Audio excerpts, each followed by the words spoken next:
This season of harvest and ingathering is a time to cultivate gratitude in our hearts and begin to plan for the ways that we might practice generosity in 2022.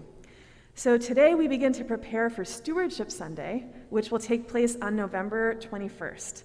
And with us to speak about the practice of giving is President of the St. Mark's Council, Jeremy Walston.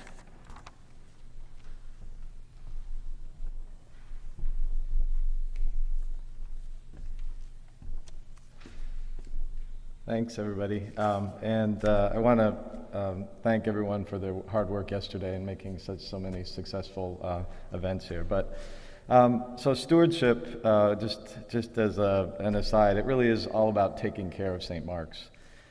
This wonderful building and congregation really has been built on the backs of many people, hundreds, thousands of people over the last century.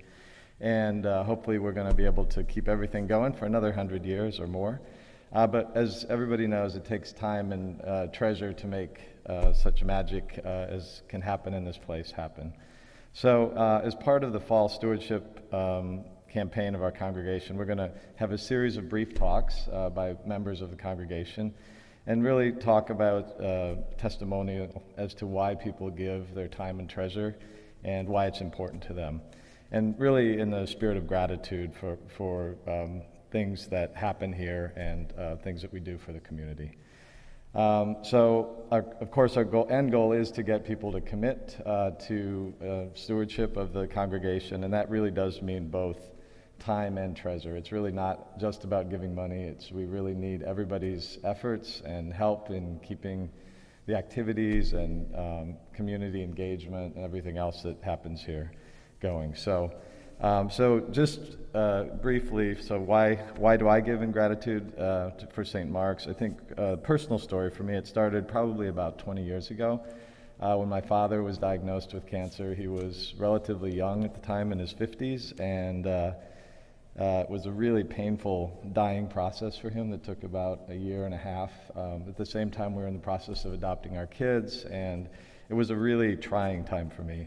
I sought spiritual support and deeper connections, and I really did find it here at St. Mark's. I think the congregation, the services, the music, all that reached me very deeply and impacted me, and I think since that time I really have spent a lot of time and treasure trying to help the congregation and connect with the community in many ways. So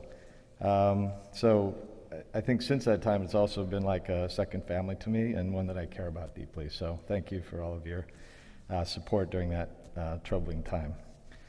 So as a council president, I see the challenges of running and making a congregation like this work. It's an old building, as you can see, incredibly beautiful, with great history. And, it's a challenge, of course, but I see it also as an opportunity. I remain sort of relentlessly optimistic. I think my personality is such, and I think that I have a great optimism about this place and the congregation and its future. So although we're living in a transition time, certainly, I know the congregation has stepped up in the past. We get new members, new energy, and sort of changing, and I think the changes will really bring a new chapter in our life here.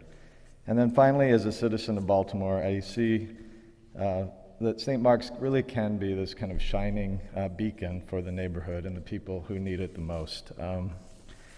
I think the volunteer and community connection efforts that many of our members have made over the last several years have been enormous. It's been a great and encouraging sign to me. I haven't been able to engage in many of those activities, but I see that it's happening, and we really are making a difference in the community. So this, along with the Dreams and Visions congregation, the North Avenue Mission, outreach to community groups, I think are going to bring a new exciting chapter to St. Mark's, and for that reason, I am really happy to continue to give in gratitude to St. Mark's. So I'll close really with just gratitude for all the hard work that people in the congregation have done over the past few years. The call process, the pandemic, it's been a trying period, but people have hung in there and really done great things to keep the congregation intact and set the groundwork for the future. So I'll close with thanking you for your good work, and let me see my notes here. That we really do still need your help. This is just the beginning, so hang in there, keep giving as you have, and we're going to have some pledge cards, and I encourage people to think about how they can give time, especially. There's lots of activities, and we need help. We need people's expertise, and so when the pledge cards come around in the mail or one that you can pick up, I can ask you to please consider what you can do to stay involved and to bring St. Mark's into the next chapter. So thank you. Thank you, Jeremy, for your leadership and your generosity. It means so much to this congregation. Pledge cards, as Jeremy mentioned, are available in the narthex, the entryway, and you will also be receiving them in the mail.